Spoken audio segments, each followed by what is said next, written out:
Today we're in Nashville, Tennessee with some distinguished members of the Tennessee Athletic Trainers Society. Dr. David Green, who was a head athletic trainer at Tennessee Tech for 23 years, and the legendary Dr. David Adams, who was at Lipscomb University for many more years than Dr. Green was at Tennessee Tech. And we want to ask them some questions about the history of both those institutions and the Tennessee Athletic Trainers Society. Dr. Green, Dr. Adams, feel free to roll with this, whichever one of y'all want to start. Who were some of the key members with the vision to establish the Tennessee Athletic Trainers Society? In the early 1970s, the NATA wanted the states to pass legislation for certification and the licensure of athletic trainers. Texas, the first state, 72, 73. Georgia, Kentucky, Oklahoma, 78, 79.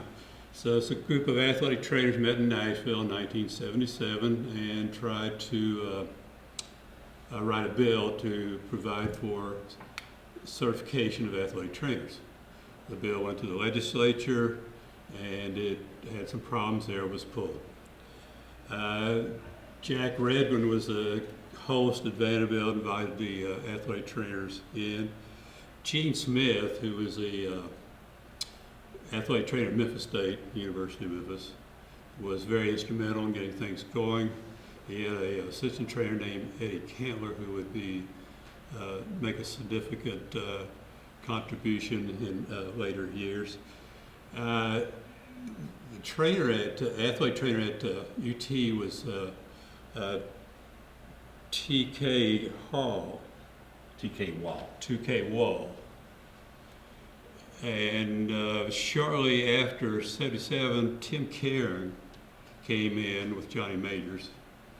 And Tim Cairn played a big part in the TATS legislation and all the early. Steve Moore was involved, and Steve Moore was at Tennessee Tech at that particular time. And it was about 14 or 15 athletic trainers that would meet at Vanderbilt and discuss strategies for implementing this legislation. Out of this meeting came TATS, Tennessee Athletic Trainers Society. Tim Cairn wrote the Constitution, bylaws. Tim Cairn came up with the name Tennessee Athletic Trainers Society. And so it was kind of dormant for a while. Then in 1983, Eddie Cantler was president. Gene Smith, unfortunately, passed away. Eddie Cantler was at Memphis State, University of Memphis. And there was a senator there, state senator, that cursed person that Eddie would talk to. He said, what we want to do, person says, send me your bill, and we'll put it through the legislature. That was in December. The bills had to be in by the middle of January. Unfortunately, we did not have a bill, so Eddie Cantler and myself got together and wrote a bill, and it was passed in 1983. So 1983 established certification for athletic trainers. Several bills have been passed to update it. I won't go into details of all that stuff, but in the later stages, Nick Pappas was very instrumental in getting bills passed. David Green was instrumental in helping getting a couple of those bills passed. Some other history of TATS that we started the state meetings in 1992. That was an idea of Chuck Kimball was president. Nick Pappas did was the person who was in charge of the convention. In 1992, they started the awards program. In 94, they started the Hall of Fame program. And one other note of history, in 1983, East Tennessee State University started the first curriculum program in Tennessee. That's kind of briefly the history, early history of TATS. Dr. Green? As David indicated, that Eddie Cantler was very instrumental in getting the certification for athletic trainers involved. Nick Pappas was our legislative liaison with legislation here because he was a local athletic trainer working for a couple of hospital-based outreach programs at the time. He was, I think, legislative chair at that time under Bob Neville, who was president. And I was vice president, and then I took over for Bob as president in the early 90s. And Nick got a lot of things rolling that way, and we got a couple of things changed, and we eventually got the certification process changed over to a licensure. I think that was what, 1990? 2000. And that was during my tenure as TATS president, and very proud of that. And we did have some issues with our colleagues in the physical therapy state association, but we did hash those out, and I think we're in pretty good standing with them now. But it has come a long way since the early or late 70s, early 80s, and they've had a lot of successes, and I think there are a few more things they can hash out and build upon and improve on. So. What other accomplishments when you were TATS president do you consider some of the keynote items during your term? During my term as the TATS president, we did continue the yearly state meeting and expanded upon that. I think after I was president, they did try to move it around the state, various parts. I know we went to East Tennessee area. I think Knoxville, Gatlinburg area maybe had a state meeting. I know they went to Jackson, Tennessee. Murfreesboro hosted it for several years, but it seemed like we always gravitated back to Nashville because Nashville is more centrally located. And we've had a lot of successes here, a lot of positive speakers involved with that program, and hosted by the various hospitals here, which are very, very supportive of athletic trainers, Baptist hospitals, and Centennial Hospital, and so on. So, but I think the biggest thing during my tenure was definitely the legislation and the mediation with the physical therapy president and myself, sitting there with Miss Blackburn, I think now, who is now a state congresswoman. She was was a congresswoman for the state of Tennessee, for the state at the time, but now she's on the federal level as our congresswoman. And licensure came about that, which I was very proud of that contribution that I made during my tenure. Dr. Green, you were a student athletic trainer at MTSU, and then ended up being at Tennessee Tech as the head athletic trainer. Share some information about your experiences there. Well, I was a student at Middle Tennessee State University back during the early 70s, back when it was a small university at the time. Now I think it's the largest university in the state, enrollment-wise, population-wise. Which is great. They've made a lot of improvements, a lot of changes. It's not the same school as it was when I was there. My mentor there while I was a student was Mr. George Camp, who still works part-time there for the university, but not in the athletic training area. Back then, this is before athletic training curriculums were very, very popular. There were only a few in the southeast at that time. I think Eastern Kentucky had a program. And a few others in the state. But back then it was the internship route, and graduated there in '75, got a master's degree at Eastern Kentucky University. That's my ties with Eastern. And spent 9 years in Kentucky. From there I came back to Tennessee as the head athletic trainer at Tennessee Tech, replacing Mr. Steve Moore, whose name has been mentioned already, who had retired from Tech. He was there 18 years, and I was there 23 years. I left in '08 and went back to Richmond, Kentucky, to be their director of sports medicine at Eastern Kentucky University, and I retired from there this past year. So, What was athletic training like in the Ohio Valley Conference, which Tennessee Tech was a member of? How many assistants did y'all have? Okay. How many sports? Talk about back when I was a travel. student, all the schools were just getting the athletic training. I know Mr. Camp came there in 1968. Mr. Moore came to Tennessee Tech was 67. Back early days, East Tennessee State was in the Ohio Valley Conference. Jerry Robinson was the athletic trainer there. Nobody had assistant athletic trainers back then. It was themselves and their students. Rarely did anyone have a graduate assistant athletic trainer. I know Eastern Kentucky had a graduate assistant. I think Western Kentucky had a graduate assistant, and that they finally got there. I think they were the first ones in the OVC at that time to have an assistant athletic trainer. I know that Austin Peay, who is a current member of the Ohio Valley Conference, was the last school to hire an athletic trainer.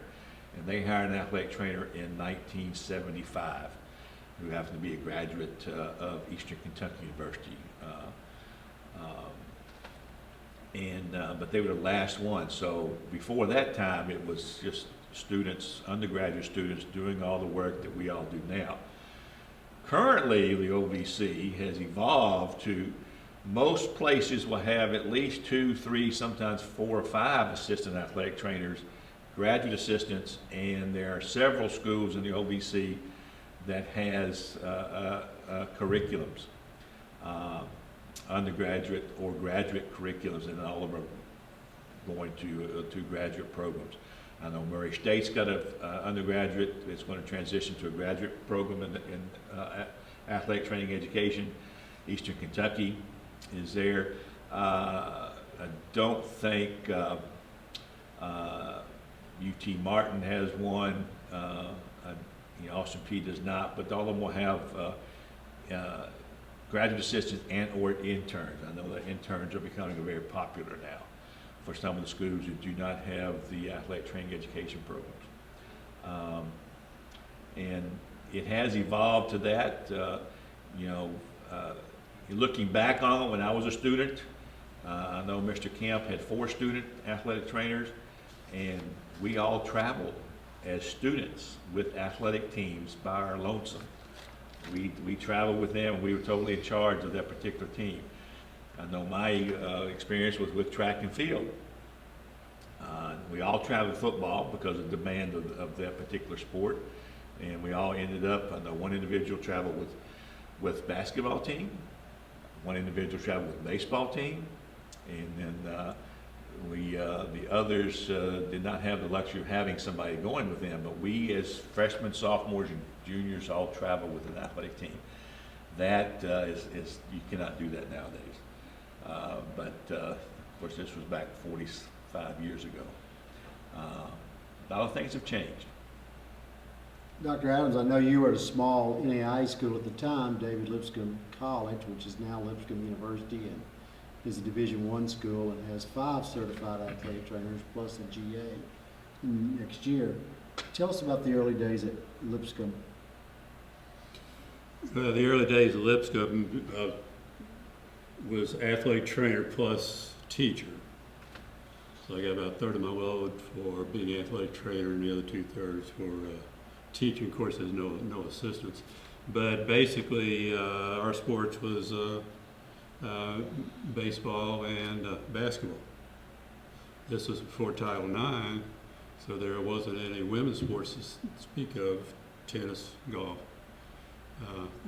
But now it's involved with several sports and several athletic trainers on there that had some good student athletic trainers. And then you follow me, I think, as an athletic trainer in later years. How many years were you athletic trainer there? 4 as a student and I was 11 as an employee. Okay. So it's about, also in the 1990s, we developed a athletic training curriculum, which lasted for 8 years. So we were able to get students to be working in the athletic training room as students in the curriculum program. You used to make your own sports drink. You had a recipe from Indiana where you mixed some Kool-Aid and sugar and some salt in there. Those were the old days, weren't they? They were. Had the privilege of being getting a couple degrees from Indiana University. So in 1967, there were 12 student athletic trainers at Indiana University. Out of those 12, one was Gene Monahan, who's been 49 years with the New York Yankees. Dean Kleinsmith, 31 years with the New Orleans Saints. A couple years with Washington Redskins, several years with the Detroit Lions. Another guy named Bob Williams, spent 10 years with the National Hockey League. And his name's on the trophy there. And a couple others did careers in athletic training. So it was a very group. It was a great group. I do think that one young man that was there as an assistant athletic trainer, Mr. Steve Moore. Steve Moore was assistant athletic trainer. He left there to go to Tennessee Tech as he head athletic trainer, I think. Yes. And who was he head athletic trainer? Warren Ariel. Warren Ariel. Warren Ariel has been to many schools. And he came in with a football coach at Indiana University. Warren Ariel was an ex-Marine, served in the Pacific during World War II. The athletic training room was conducted as a military place there. Student athletic trainers came in late. They did push-ups. No one talked back to Mr. Ariel, or they were in real hard trouble. And he gives Steve Moore a hard time. I wonder Steve Moore hadn't hit him a few times, but didn't. I Warren, understand Mr. Harrell was a colorful person. yes. Warren went to, left Indiana University in 1968, went to the New Orleans Saints.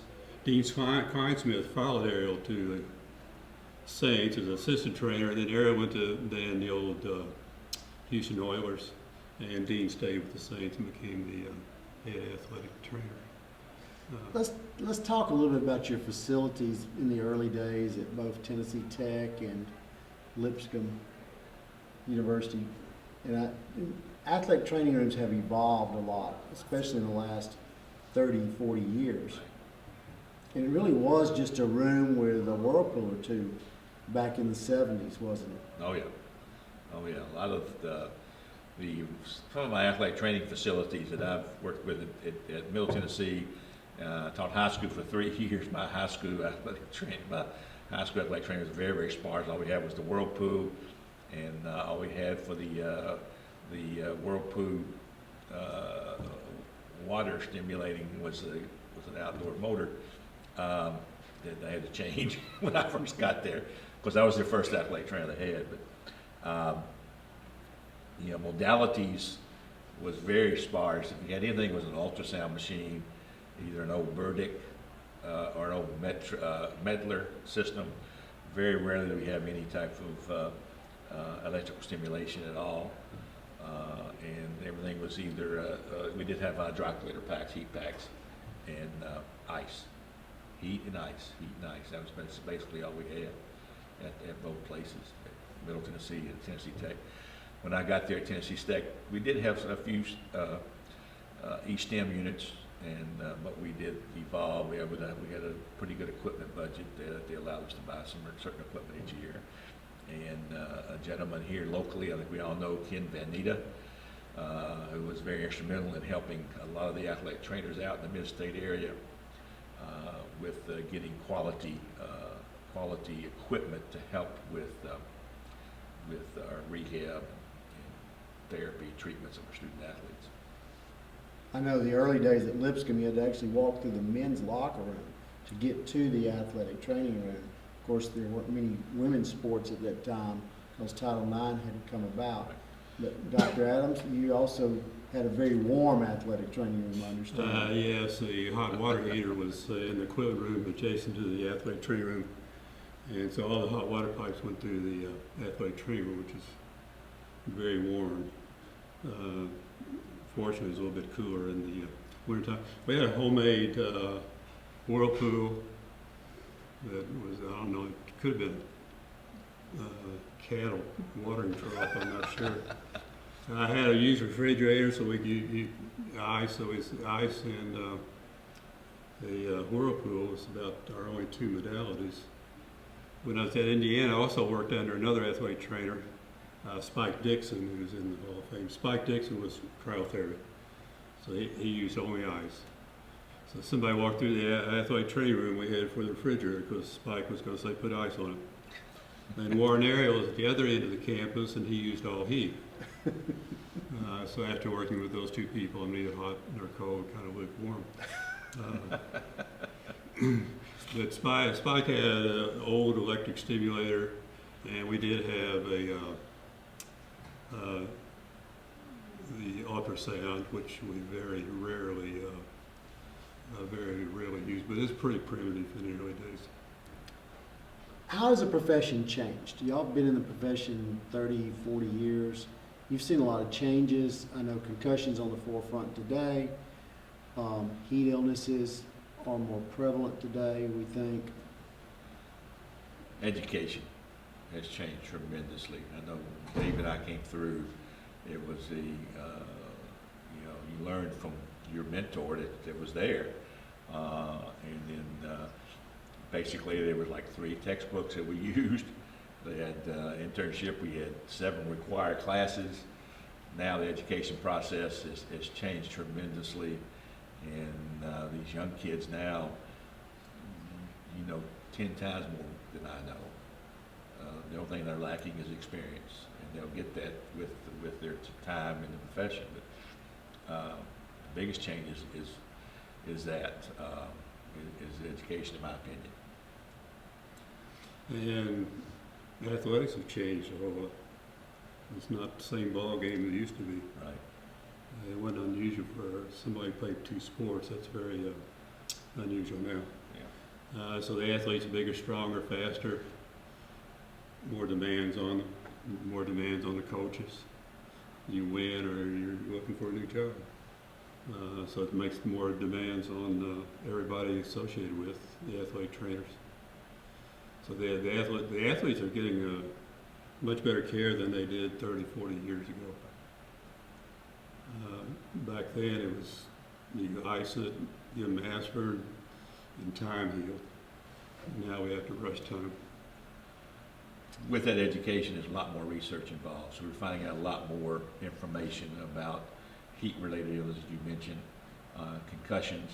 10 years ago we didn't know half the stuff we know now with concussions and severity of the concussion. We knew concussions weren't anything to take lightly, but we definitely look at it at a different perspective now in the athletic training profession.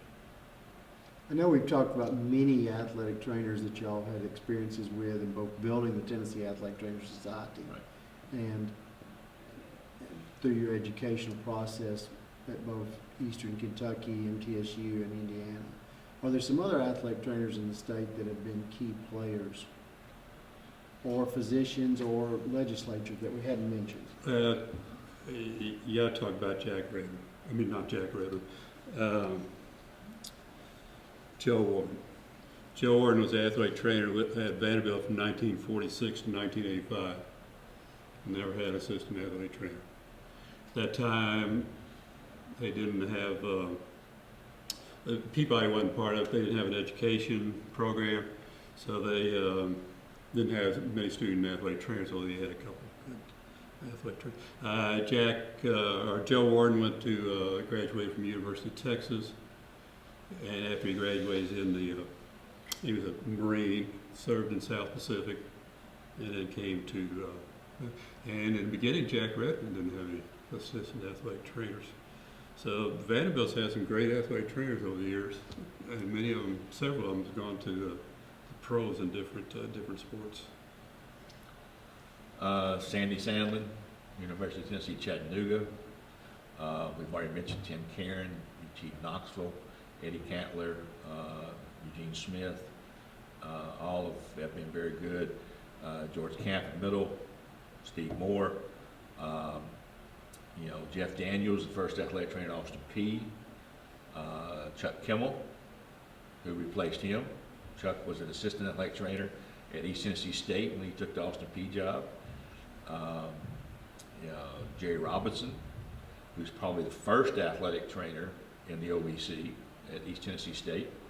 And then, of course, both of which, Chuck Kimmel, Sandy Sandlin, Jerry Robinson, all these guys are in the Hall of Fame, NATA Hall of Fame. And have done some great things. Of course, Chuck is a past NATA president. There have been a lot of good athletic trainers,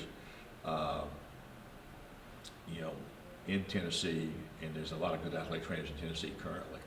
So I know you've been instrumental in a lot of things. You're a past president, Mr.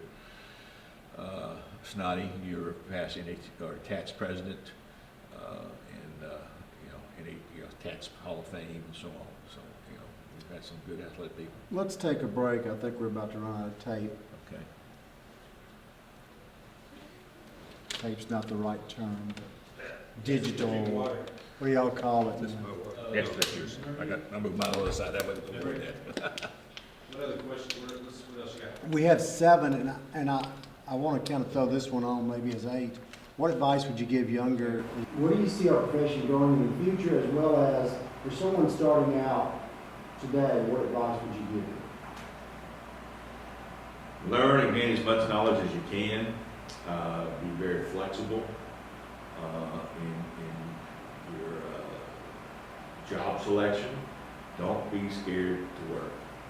Athletic training is not a profession that you're going to make an awful lot of money. You're not going to get rich as an athletic trainer, but the richness you're going to gain is by your experience and your interaction and working with sports. It is not a 9-to-5 job.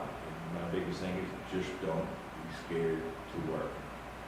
Whatever it takes to get the job done, that's athletic training, in my opinion. So that's maybe old school, but that hasn't changed a lot in my 45-year career. So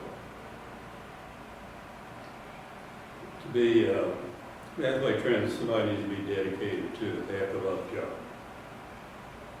As David says, you're not going to get rich, you're not going to get famous. Ironically, sometimes the best jobs we do as athletic trainers is with teams that are not very successful. So the athletic trainer becomes successful when the teams become successful, in quotation marks. Long hours, after working with family, which may, for some athletic trainers, do problems. We have a big problem with burnout. Of course, to burn out, you have to get fired up in the first place. But it's a job where you have to be dedicated to the job, you have to love the job, you have to love sports. And to me, the main thing is motivation. And the first person you have to motivate is yourself. We have to motivate athletes to want to get better. Some athletes get injured and they're not really motivated to go through all the therapy that they have to go through. Sometimes we have to motivate parents, or at the high school and college level, and we have to work with coaches, which sometimes can be problematic. But it's real nice if everybody's on the same team and work together. Chris, you'd asked earlier too about the changes. Back when Dave and I were in school, of course Dave's just a little bit older than I am, but not by much. But we were, athletic training jobs were professional sports, high school sports, collegiate sports. Now we're so diverse, we could we were pre-clinic, we didn't have any idea what clinic was. Clinical athletic training, outreach athletic trainers, working in the military, working in education research, working in the arts, and a lot of diversity, a lot of different job settings. We're looking at things as a perspective from the athletic trainings of our experience of working on the collegiate level. And that may be a little bit different than what the person working in the military would be, or the performing arts area. So there are differences, and there are a lot of diversity in our profession now than what it was 30 or 40 years ago. The rise of women's athletics, both at the high school, college, and professional level, as well as the increased number of our members of the National Athletic Trainers Association that are female, y'all have lived through a lot of that and seen that. And I think in the early day, there were very few women athletic trainers nationally and even in the state of Tennessee, but there were not very many college female athletes outside of the lower injury sports of tennis and golf. Right. Can you elaborate on what that's meant to our profession? I went to my first ATA national conference in Columbus, Ohio, 1968.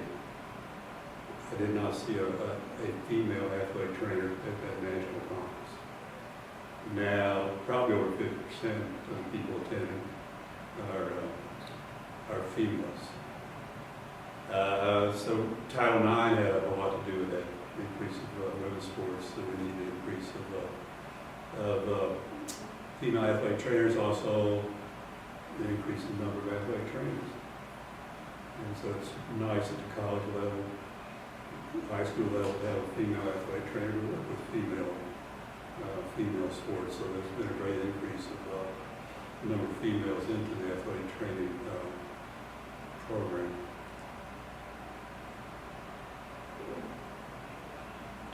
We've not talked about physicians either. And I know there have been prominent physicians that have helped our profession and been very instrumental for decades of helping athletes across the state. When you think of some of those physicians, those orthopedic surgeons, and maybe some non-orthopedic surgeons that have been very supportive of athletic trainers and helped our profession, what names come to mind?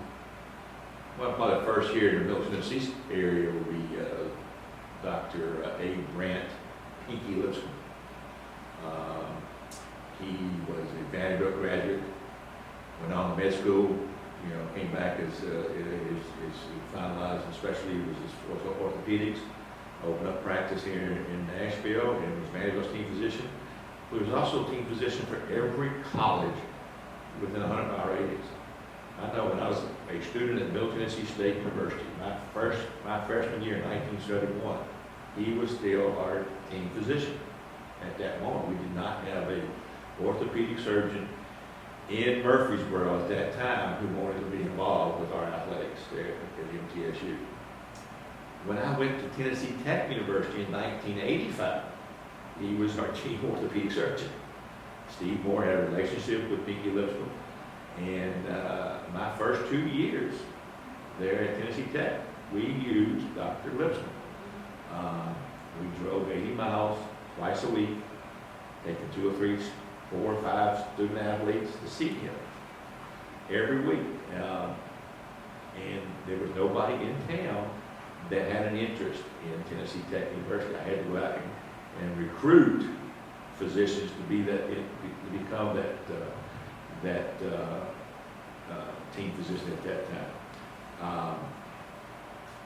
Dr. Bill Yeomans, University of Tennessee, Knoxville, long-time team physician for them.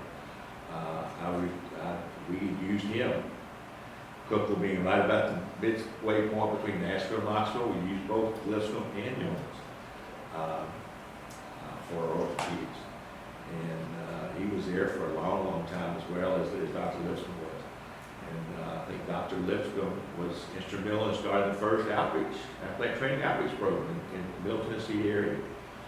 And I think he and Jack Reckman were instrumental in getting that started here in Nashville. Non-orthopedic wise, I know Tennessee Tech's longtime team physician, was Dr. Bill Francis, who was there for 30-plus years as their team physician. And I was very fortunate to work with him for 18 years or so before he passed away. And he was a great human being, great person, great general practitioner. He played football, was student body president at Tennessee Tech, served in World War II, was a paratrooper. I think he served in the Korean War as well. And I came back and opened his practice up in Cookfield and was instrumental in Tech athletics there for a long, long time. He used to eat more, had a great relationship. And it was a sad day when he did pass away. It was a sad day when Dr. Listman passed away. Dr. Adams? Well, in recent years, physicians report that used to be called Baptist Hospital, now St. Thomas Newtown, have been very active in athletic training curriculum program. The athletic trainer for the Titans, Bert Delrod's been very active with high school level, college level, and was orthopedic surgeon for Lipscomb, still is, I guess.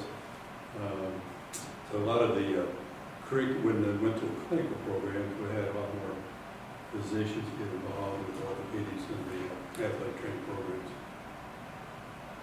You mentioned Dr. Elrod, Dr. Bird. Thomas Bird is also a good orthopedic background with athletics and sports medicine. He's done an awful lot of international things with the USOC.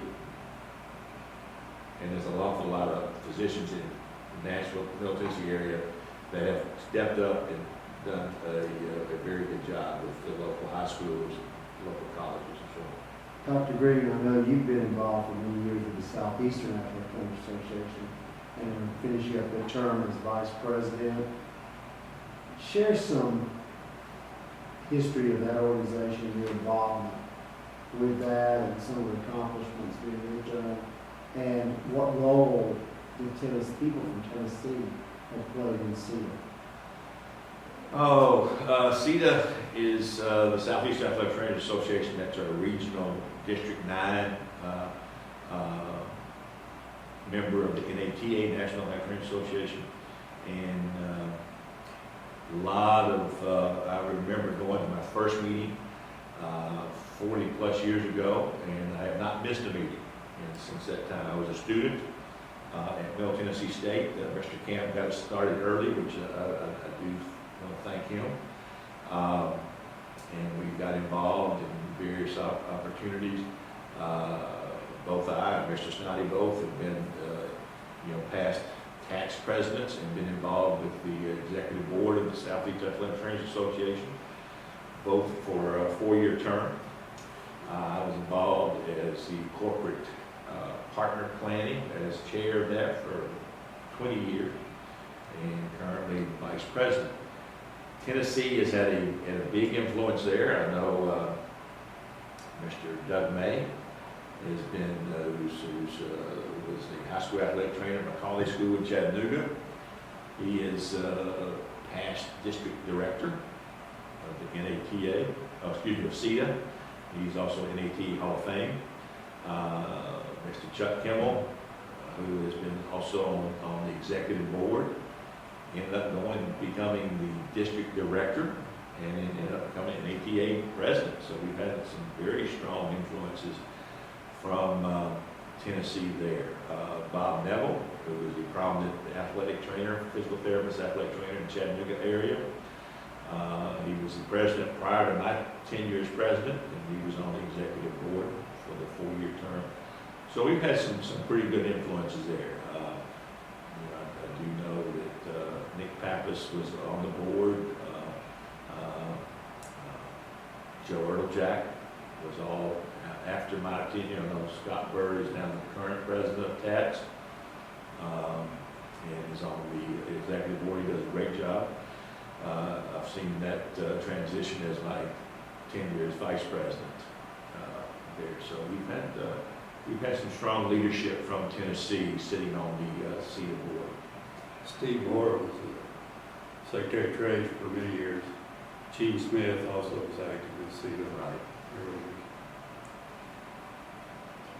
Gentlemen, thank you for your time today, and more importantly, thank you for your contributions in helping athletes for decades to maintain safe sports in our communities and helping athletes return to not only the game of sport, but the game of life. And appreciate your time and your commitment to the profession for 4+ decades. Thank you. Thank you, gentlemen.